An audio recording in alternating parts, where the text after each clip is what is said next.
എൻ്റെ അപ്പൻ ഒരു വലിയ കലാകാരനായിരുന്നു. രാഘവനാശാൻ്റെ മകനാണ് ഞാൻ.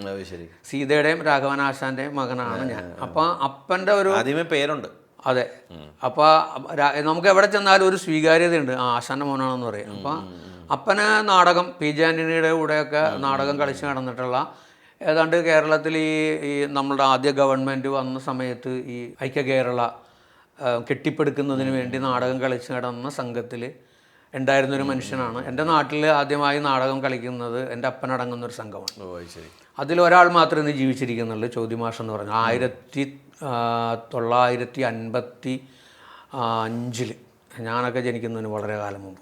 അപ്പം അപ്പൻ്റെ ഒരു ഇതുണ്ട്. അച്ഛൻ അപ്പനെ അയ്യപ്പൻ പാട്ട്, ഭജന, കയ്യോട്ടിക്കളി, ഇങ്ങനെ ഭയങ്കരമായിട്ടുള്ള അങ്ങനെ ഒരു വലിയൊരു വൈഡാണ് അപ്പൻ. അപ്പോൾ അപ്പൻ്റെ നാടക പാരമ്പര്യം നമുക്കുണ്ട്. പക്ഷേ നാടകത്തിൽ എപ്പോഴും നമ്മൾ അങ്ങനെ നിന്നിട്ടില്ല, നിൽക്കാൻ തോന്നിയിട്ടില്ല, അങ്ങനെ അനുഭവിച്ചിട്ടില്ല. നമ്മൾ അനുഭവിച്ചിരിക്കുന്നത് ഈ പറഞ്ഞിട്ടുള്ള ഈ ശാസ്താംപാട്ട്, അയ്യപ്പൻ പാട്ടും, ഈ ഭജനയും അതുപോലെ തന്നെ ഈ കൈകൊട്ടിക്കളിയും അങ്ങനെയൊക്കെ സംഭവങ്ങളാണ്. അപ്പോൾ അതിൽ നിന്ന് കിട്ടിയിട്ടുള്ളൊരു ഊർജ്ജമുണ്ട് നമുക്ക്. അത് വെച്ചിട്ട് നമ്മൾ പോയിക്കൊണ്ടിരിക്കുക. അപ്പോൾ തൊട്ടടുത്തൊരു ക്ലബ്ബുണ്ട്, രചന സ്പോർട്സ് ആൻഡ് ആർട്സ് ക്ലബ്ബ് എന്ന് പറഞ്ഞിട്ട്. അപ്പോൾ സ്കൂൾ കഴിഞ്ഞ് വൈകുന്നേരങ്ങളിൽ ആ ക്ലബ്ബിലാണ് നമ്മൾ ഒരുമിച്ച് കൂടുക. അവിടെയുള്ള ആളുകളുടെ സപ്പോർട്ടുണ്ട്. അങ്ങനെ ടീച്ചർ ആദ്യമായിട്ട് CN ശ്രീകണ്ഠൻ നായർ എന്ന് പറയുന്ന മഹാനായ മനുഷ്യൻ്റെ 3 നാടകങ്ങളുണ്ട്, 3 നാടകത്രയം എന്ന് പറഞ്ഞിട്ട്. ലങ്കാലക്ഷ്മി, സാകേതം, കാഞ്ചനസീത. കാഞ്ചനസീത സിനിമയായി വന്നിട്ടുണ്ട്.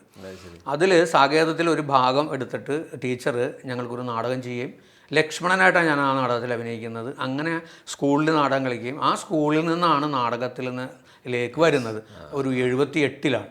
അത് കഴിഞ്ഞ് വന്നിട്ട് പിന്നെ ഈ രചന സ്പോർട്സ് ആൻഡ് ആർട്സ് ക്ലബിൻ്റെ 80-ൽ ഒരു നാടകം വരികയും അതിനകത്ത് അഭിനയിക്കുകയും പിന്നെ അങ്ങനെ ആ കാലം നമ്മളെങ്ങനെ വരികയും. പിന്നെ ആ കാലത്തിൻ്റെ പ്രത്യേകത ഈ വലിയ കാവ്യാത്മകമായി പറയുകയാണെങ്കിൽ നാടകം പൂത്തു നിൽക്കുന്ന കാലമാണ് എന്ന് പറഞ്ഞാൽ കേരളക്കരയിലാകെ നാടകങ്ങളും അതെ. അപ്പോൾ എവിടെ നോക്കിയാലും നാടകം അങ്ങനെ പോയിക്കൊണ്ടിരിക്കുക. അങ്ങനെ വലിയ നാടകക്കാർ, ബാബുവാരി, പിന്നെ ഭയങ്കര സെലിബ്രിറ്റികളാണ്. അപ്പം നമ്മൾ ആഗ്രഹിക്കുന്നത് ഇവരെയൊക്കെ കാണാനാണ്.